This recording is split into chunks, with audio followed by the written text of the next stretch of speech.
Assalamualaikum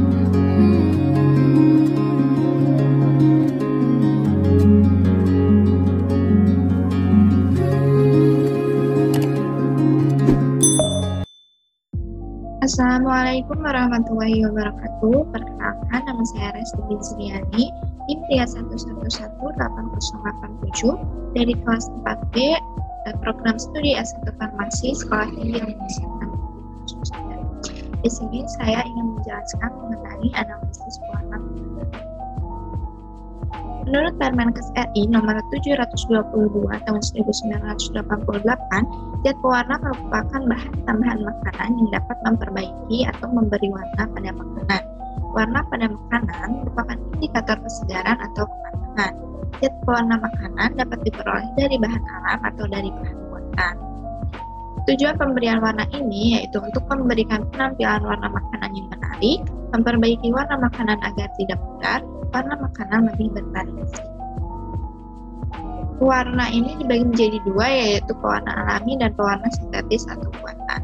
Warna alamiah merupakan pewarna makanan yang dibuat dari bahan-bahan alami tanpa tambahan apapun. Contohnya yaitu daun suji dan daun pandan untuk pewarna makanan berwarna hijau, kemudian jeruk, buah bit, tomat, stroberi, wortel, dan lain sebagainya. Kelebihan dari pewarna alami ini yaitu aman digunakan untuk jangka waktu yang lama, baik untuk kesehatan dan alat pencernaan. Beberapa pewarna alami juga dapat berperan sebagai bahan pemberi cover, zat antimikroba dan antioksidan. Kemudian kekurangan dari pewarna alami ini yaitu pewarnaannya yang lemah, kurang stabil dalam berbagai kondisi, aplikasi kurang luas dan cenderung lebih mahal.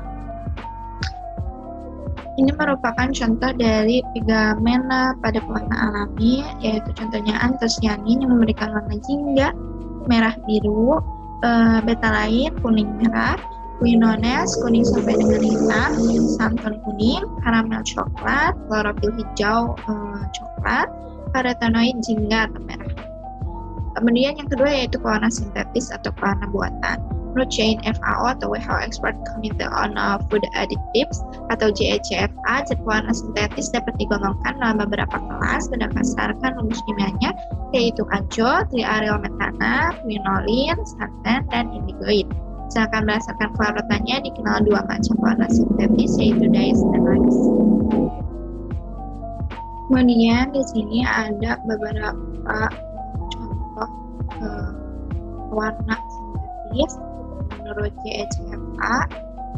Di antaranya yaitu ada yang termasuk ke dalam azo, yaitu tarazin, zat yellow, FCF, agula red, koncel 4R, dan lain sebagainya bisa dilihat dalam tabel. Kemudian ada yang termasuk trialmetan, yaitu triandru FCF.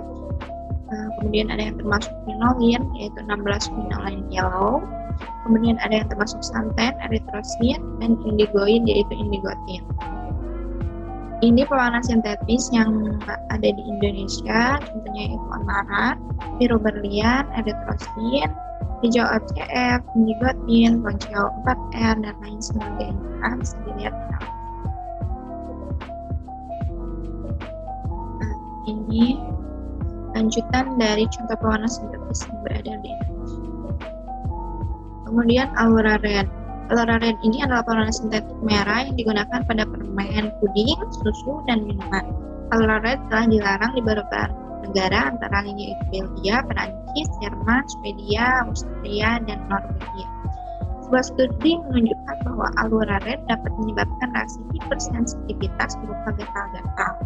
Dalam label kemasan makanan, Allura Red berkode E129 atau FD dan C nomor 14.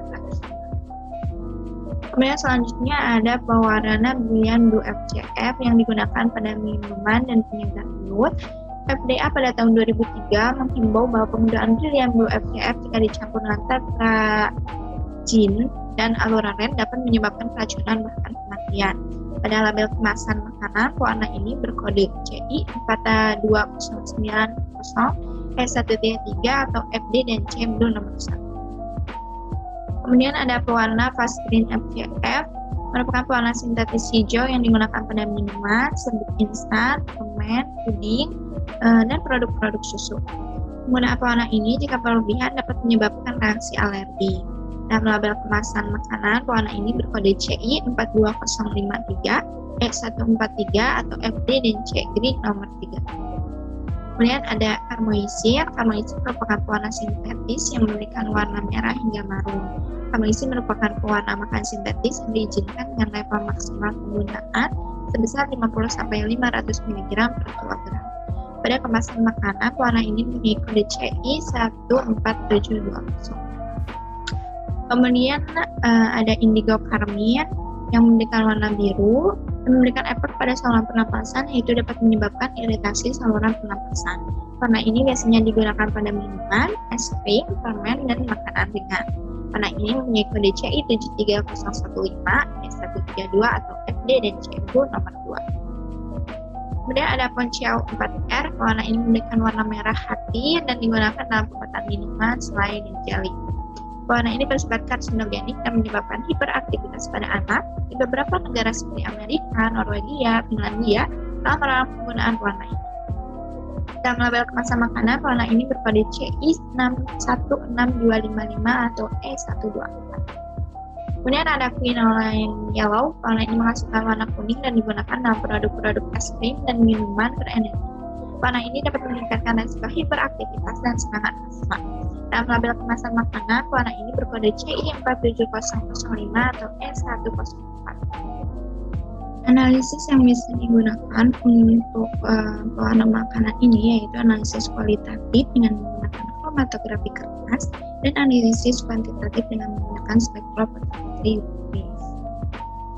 Untuk analisa dengan menggunakan kromatografi kertas, langkah yang pertama dilakukan yaitu memasukkan kurang lebih 10 ml sampel cair atau 10-25 gram sampel padatan ke dalam gelas piala 100 ml. Kedua yaitu diasamkan dengan menambahkan 5 ml asam asetat 10%. Yang ketiga yaitu memasukkan dan merendam benang wol ke dalam sampel tersebut. Yang keempat memanaskan dan mendiamkan sampai mendidih kurang lebih 10 menit. Yang kelima mengambil benang wol, dicuci dengan air dan dibilas dengan aquades. Keenam menambahkan 25 ml amoniak 10% ke dalam benang wol yang telah dibilas tersebut. Kemudian yang ketujuh memanaskan benang wol sampai tertarik pada benang wol atau luntur warnanya. Yang kedelapan benang wol dibuang, kemudian larutan diuapkan di atas waterbed sampai kering. Kesembilan residu ditambah beberapa tetes metanol untuk ditotolkan pada kertas kromatografi yang siap dipakai. Kesepuluh dievaluasi dalam bejana dengan Elwin sampai mencapai tanda batas. Kesebelas kertas kromatografi diangkat dan dibiarkan mengering. Ke-12 warna yang terjadi diamati, kemudian membandingkan RF antara RF sampel dan RF standar. Sedangkan metode preparasi sampel pada analisa kuantitatif secara spektrofotometri menggunakan metode preparasi sampel pada analisa kualitatif atau kromatografi kertas, yaitu yang pertama memasukkan kurang lebih 10 ml sampel cair atau 10-25 gram sampel padatan ke dalam gelas piala 100 ml. Yang kedua diasamkan dengan menambahkan 5 ml asam asetat 10%. Yang ketiga memasukkan dan merendam benang wol ke dalam sampel tersebut. Keempat memanaskan dan mendiamkan sampel sampai mendidih kurang lebih 10 menit. Yang kelima mengambil benang wol, dicuci dengan air dan dibilas dengan aquades.